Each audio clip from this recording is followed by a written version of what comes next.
আলহামদুলিল্লাহ। রোজা কার উপর ফরজ? আমরা যে রোজা রাখবো আসলে রোজা কি সবার উপর ফরজ? নাকি রোজা ফরজ হওয়ার জন্য কোনো ক্যাটেগরি আছে? অবশ্যই আছে। নাম্বার 1 হচ্ছে রোজা ফরজ হওয়ার জন্য ১ম শর্ত হচ্ছে তাকে মুসলিম হতে হবে। নাম্বার ২ রোজা ফরজ তার উপরে যিনি বালেগ হয়েছেন, অর্থাৎ রোজা রাখার বয়সে যার উপনীত হয়েছে, এরকম বালেগের উপরে রোজা ফরজ। ৩ নাম্বার সুস্থ সবল, যারা শারীরিকভাবে সুস্থ আছে তাদের উপরে রোজা ফরজ।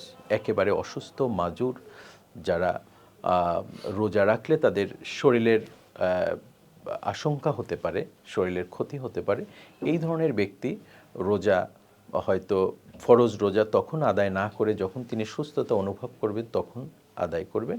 কিন্তু অসুস্থ না হলে তিনি যদি সুস্থ সবল থাকেন অবশ্যই তার উপরে রোজা ফরজ।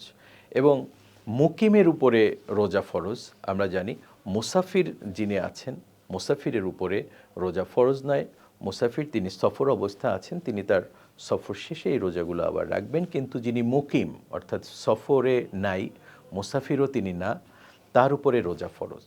তো রোজা আমরা জানি ঠিকভাবে রোজা যথাযথ হক আদায় করে রোজা রাখি। এবং যারা আমাদের দেশে বালেগ হয়েছে, একটা বিষয় এখানে একটু অ্যাড করে দিতে চাই, সেটা হচ্ছে যে সকল ছোট ছেলে মেয়ে যারা আছে, যারা বালেগ হয়েছে, যাদের উপর রোজা ফরজ হয়েছে, অনেক মা বাবা তাদেরকে কিন্তু এই রোজা রাখা থেকে বিরত রাখতে খুব উৎসাহিত করেন। এটা মোটেও ঠিক না। আল্লাহ রাব্বুল আলামিন বলেন, লা ইউকাল্লিফুল্লাহু নাফসান ইল্লা উসআহা লাহা।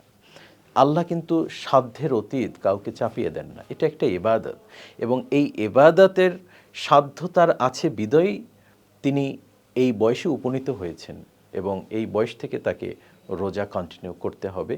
বালেগ হওয়ার বয়স থেকেই রোজা কন্টিনিউ করতে হবে। স্বাভাবিকভাবে এই বালেগ হওয়া নিয়ে অনেক বিষয় আছে যে আমাদের দেশে সাধারণত আমরা ধরে নিতে পারি যে 11-12 বছরে তিনি বালেগ হয়। বালেগ হওয়ার অনেকগুলো ক্রাইটেরিয়া আছে, সে বিষয়ে ইনশাআল্লাহ আমরা হয়তো আরও একদিন আলোচনা করব।